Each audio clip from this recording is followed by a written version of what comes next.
Welcome back to Let's Make a Game, a channel about making computer role-playing games using the free program Twine and the Sugarcube format for Twine. In this video, I would like to continue on from my video of yesterday, talking about my adaptation of the board game Source of the Nile, and in particular on more friendly interactions with the people that you might meet. So as you can see, I've set up an expedition here. We have a doctor and a missionary coming with us, and we have met a group of people, and they have not attacked us on sight. They've instead taken us to our settlement, and we're asked how many gifts we will offer. I'm going to give an unrealistically high number just to ensure that we get a friendly reaction. And this time, so this screen is new material. We can now trade with these people if they accept our gifts as being enough. So, for example, it says give 1 gift to receive 2 rations. Well, if we click that, our gifts should go down to 26, and our rations, well, we don't have any because I haven't really set up a complete expedition, but our gifts should go down to 26 and we should have 2 rations. So if we do that, yep, we see that that goes down to 26 and we have 2 rations. We can give away one of our muskets to receive 2 gifts, which probably wouldn't be a very good idea, but we might do it if we were desperate. We can give 1 gift to receive. We can keep doing that as often as we want. Because we are near to water, we are by a river running through hills, we can give a certain number of gifts to receive a canoe. We can give the same amount of gifts to get a scout. That option disappears once we have a scout. You can only do that if you don't have a scout. We can also hire guards or bearers if we want to. So we might want to get a couple more bearers, let's say. And then they also will take horses. This will happen everywhere except desert, where they use camels instead of horses, and marsh and swamp, where they don't have any real use for horses because you can't ride them around very easily. And if we wanted to get rid of our horse, we could do that to get 5 gifts. Again, not a very good bargain, but we might want to do it. And once we finish trading, we can choose to continue. And then we have the missionary trying to convert the locals and the doctor trying to treat the locals. And in this particular case, they've both been very successful, so we get quite a few victory points. Unfortunately, well, the doctor is successful, but unfortunately the doctor dies. A fearful local poisons the doctor, and he dies. And then we continue on our way, and the game continues. We make camp and go hunting. We gain some rations, and we don't have quite enough rations, and so we end up one of our guards deserts. But that's all stuff that we've talked about before. The new thing is that we can trade with friendly locals. So what I'm going to do with the rest of the video is show you how the code works.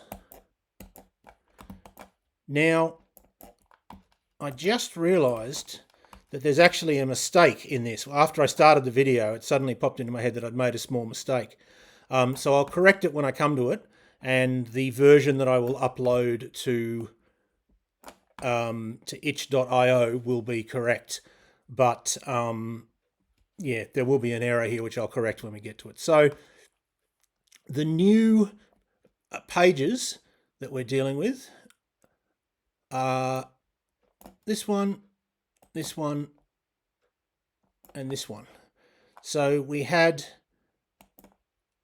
the locals take us to their settlement. Usually we'll have at least some gifts. So we're asked how many gifts, how many gifts we will offer. And then we have a die roll based on well, actually, it's the higher of 2 die rolls, and then we multiply that by the number of gifts offered, and we compare it to the number of warriors that we met, and that determines whether we are welcome or unwelcome, which we haven't dealt with yet. We haven't dealt with what happens if our gifts are not enough. That's all last video. So here's some new stuff. So let's assume that our gifts are adequate. So the first thing we do is we set the prices, and these are set somewhat randomly. We have X, which is a random number from 1 to 5. The original rules say it says roll 1 die, but re-roll if you roll a 6. Well, we don't have to go through that. We can just set it to be 1 to 5 straight away.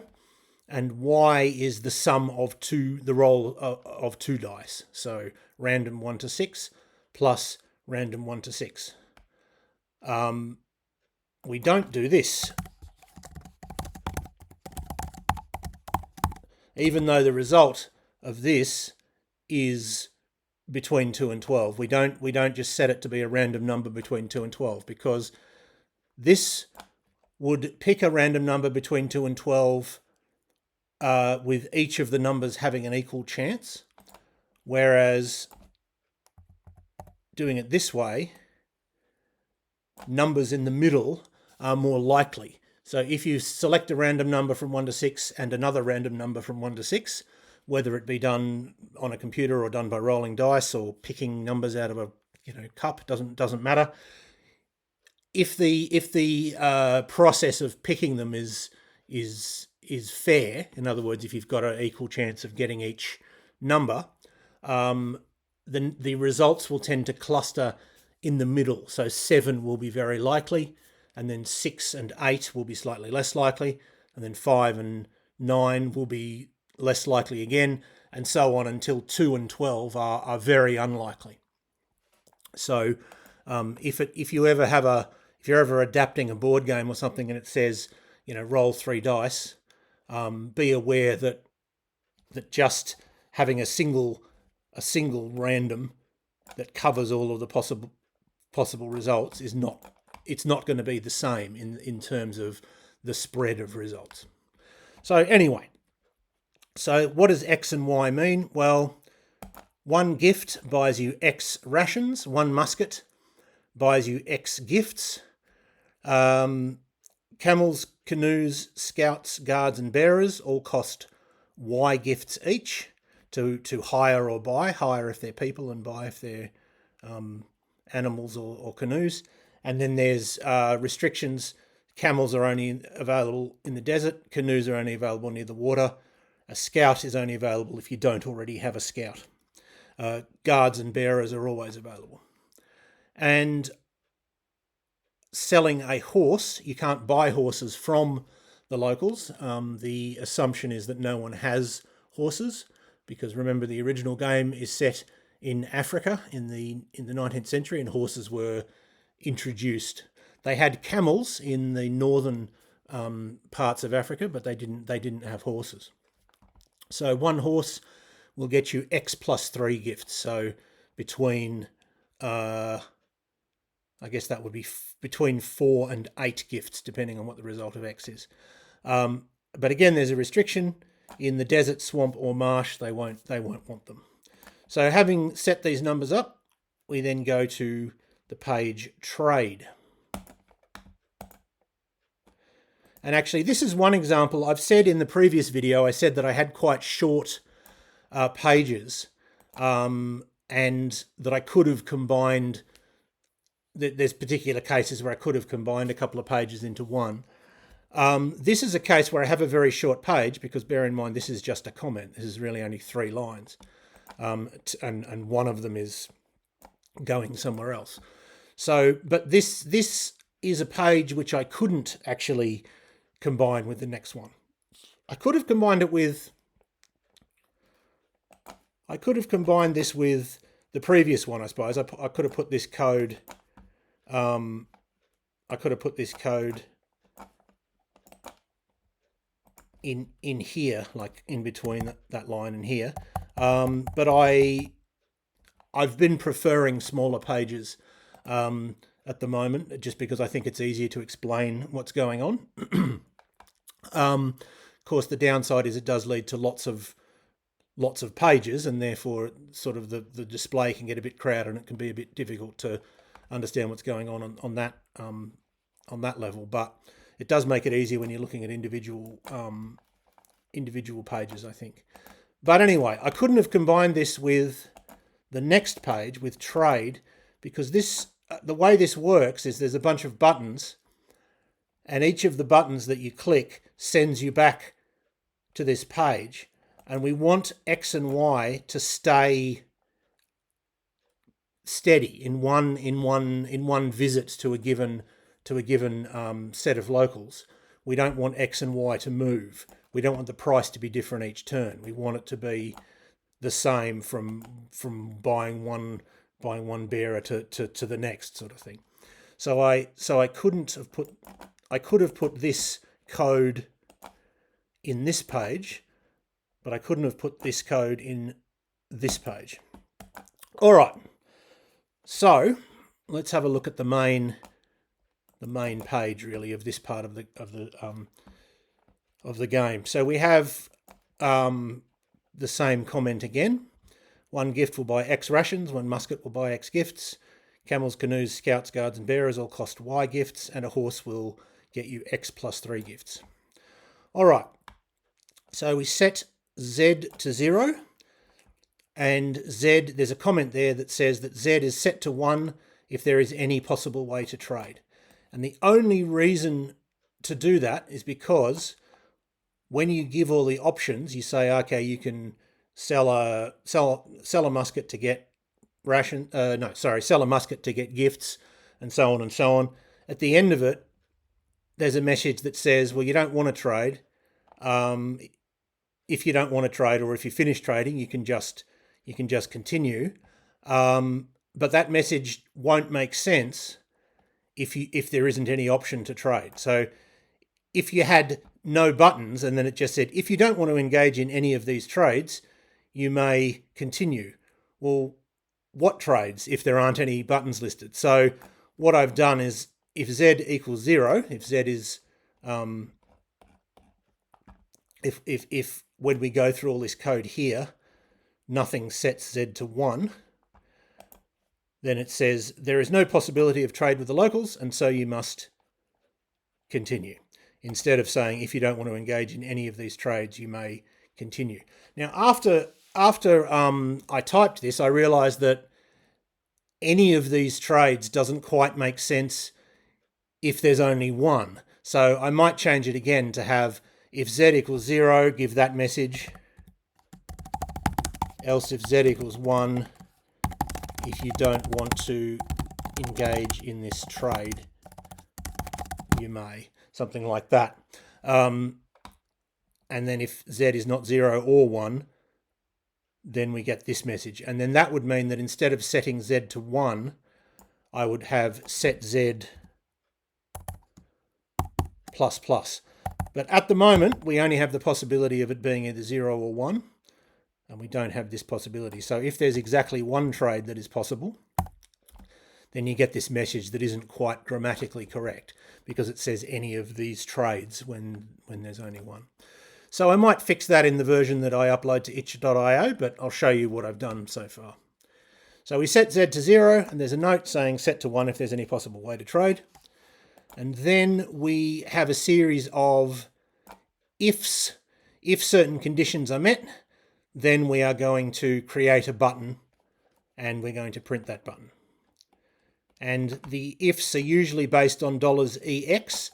EX is the array which deals with the resources that your expedition has, other than specialists. It doesn't deal with whether you've got a missionary or a doctor or a journalist or whatever, but it does deal with whether you've got gifts, horses, canoes, etc. And EX8 is how many gifts you have. So if EX8 is greater than 0, then we're going to have the option of giving one gift to receive X rations, however many rations that may be. And we do it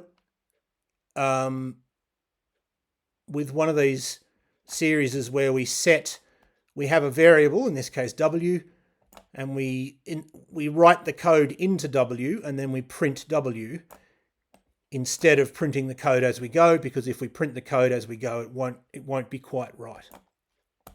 So we set W equals the start of a button, and when we have a button,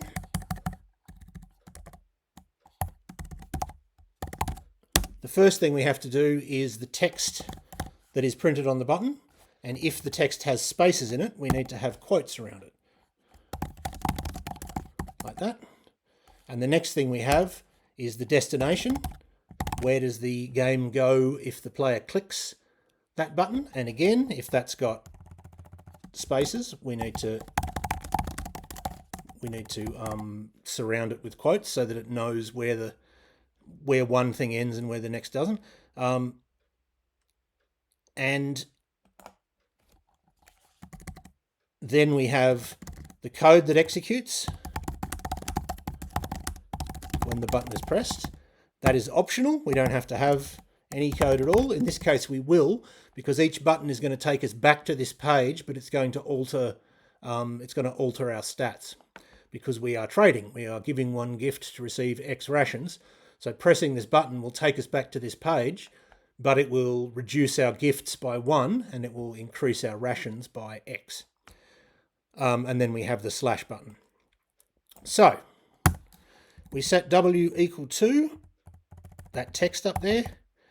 This slash quote means this quote is part of the text. It's not the end of the text. So we have button, give one gift to receive, and then we add X ration. And then if X is greater than 1, we add an S, because we don't want to say 3 ration, we want to say 3 rations, but we don't want to say 1 rations, we want to say 1 ration. So that's why we have this if.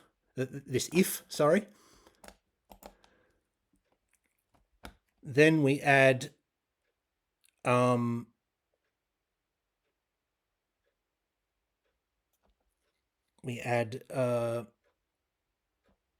end of that particular bit of text. So it'll say something. It'll be something like this.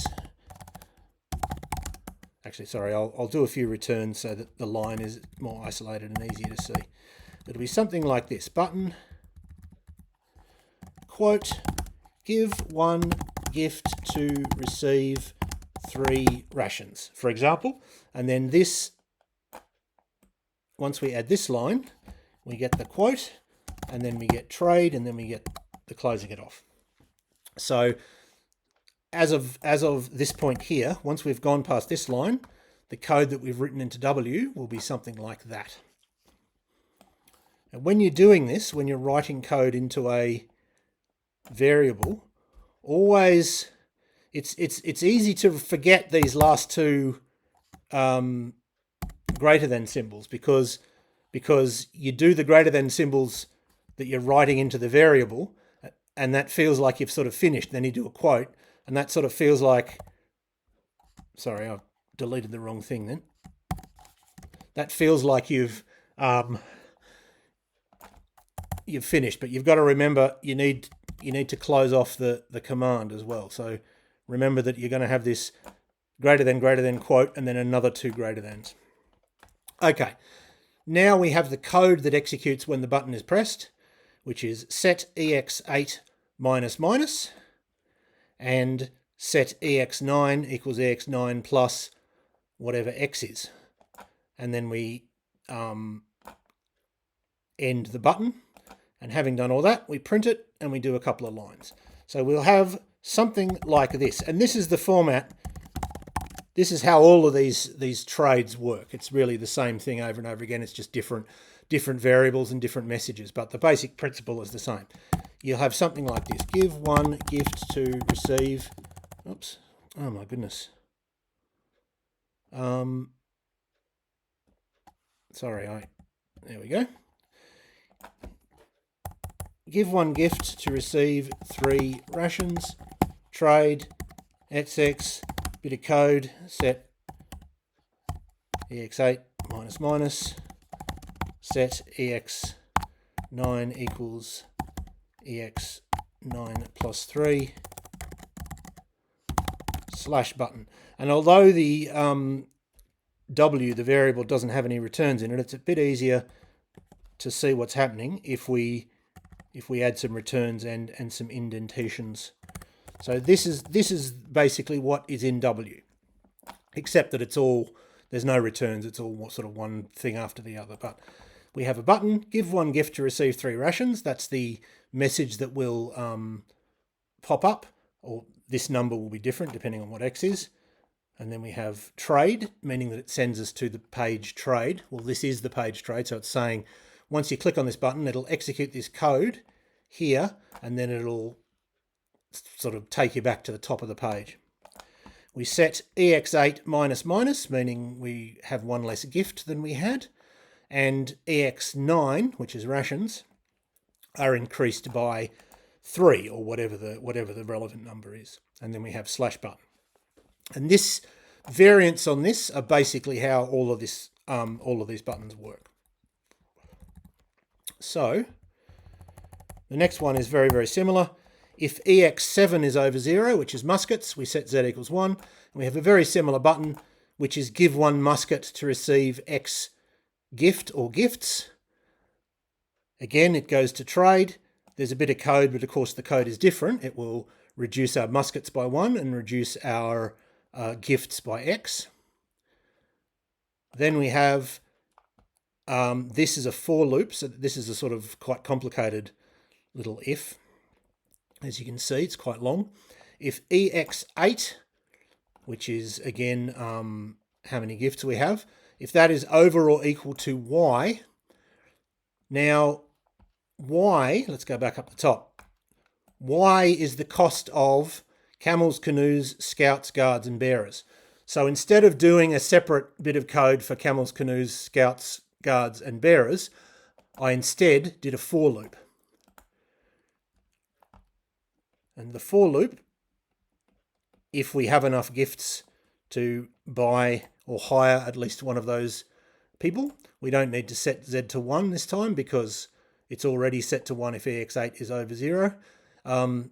If I change this so that z is not either 0 or 1, it can be 0, 1 or more, then I would have to change that code. But for now, this comment is true.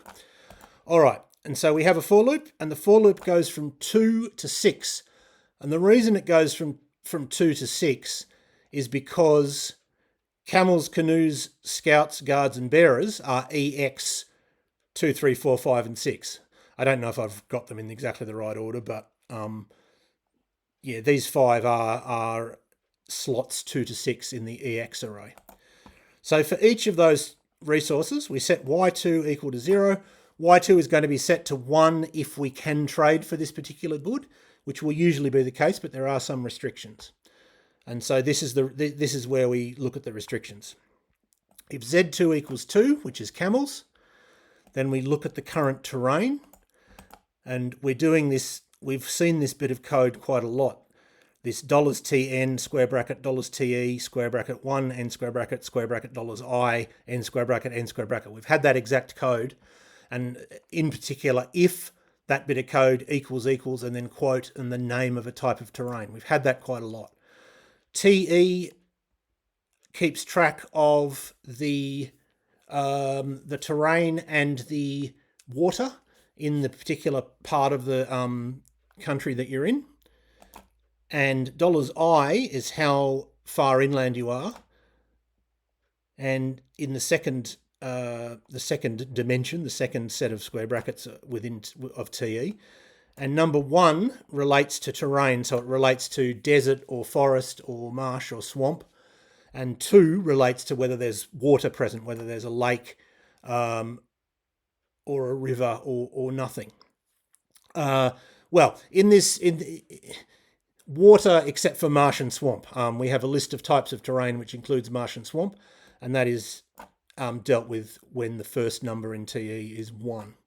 So we look at the terrain, and if that slot in TN, which is an array with the names of the different types of terrains, if that is equal to desert, in other words, if we are in the desert, then we set y2 equal to 1. Because if we're dealing with z2 being equal to 2, meaning camels, because $ex2 is how many camels you have, if any, then we only want to make it possible to trade for camels in the desert, because the idea is that groups of people out of the desert won't have camels. They don't have any need for them. If Z2 is 3, well, that's canoes, and so we look at TE2I. And if that is greater than 0, then we set Y2 equal to 1. Now, currently, that would mean that you can't buy canoes in swamp or marsh.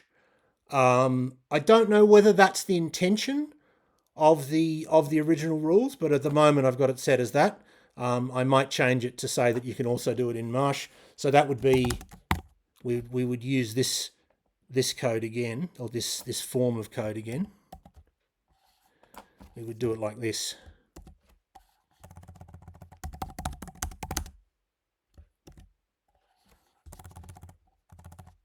That would be how we do it if we wanted to make canoes available from groups that live in the swamp. But at the moment, I haven't set it like that. I may change that.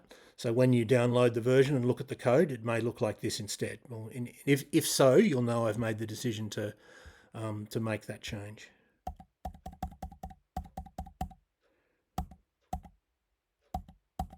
Anyway, if that's the case, we set y2 equal to 1. If we're dealing with 4, which is scouts, it's simple. We look at ex4, and if ex4 equals 0, we set y2 equal to 1. In other words, you can only hire a scout if you don't have a scout. And if we're dealing with guards or bearers, you can always do them. So we just set y2 equal to 1 automatically. And then if y2 equals 1, then we create a button which works in exactly the same way as we've been dealing with. There's only a couple of things. Sometimes we say receive and sometimes we say hire. If we're dealing with canoes or camels, we say receive a camel. And if we're dealing with people, we say hire a person, because in the fiction of the game, you're not meant to be a slave trader. You're not buying a person who you impress and force to work as in conscript and forced to work as a bearer. You're hiring a person, and he says, well, I'll agree to serve as a bearer on your expedition for X gifts, and provided you keep feeding me, basically. And the other thing that we do is we have this dot to lowercase bracket end bracket. And what that does is, if you have a string, so let's say, and it can be like within quotes, or it can be a variable. So let's say something like this. And we do have to have the capital letters and the lowercase letters as they are, and we do have to have that bracket, even though there's nothing in the bracket. If let's say Z was something like this. If we said print $Z full stop TO capital L OWER capital C ASE bracket end bracket, if we did that command there, it would print that, however many, I don't know how many A's there are, but it would print a string of A's. It would print it all in lowercase. And the reason for that is that in the EN array, bearer and guard and scout and canoe and horse are all capitalized. But I didn't want it to be as in it's written with a capital letter at the start. So it's like that rather than like that. But I wanted it to be like this in the button. I didn't want to say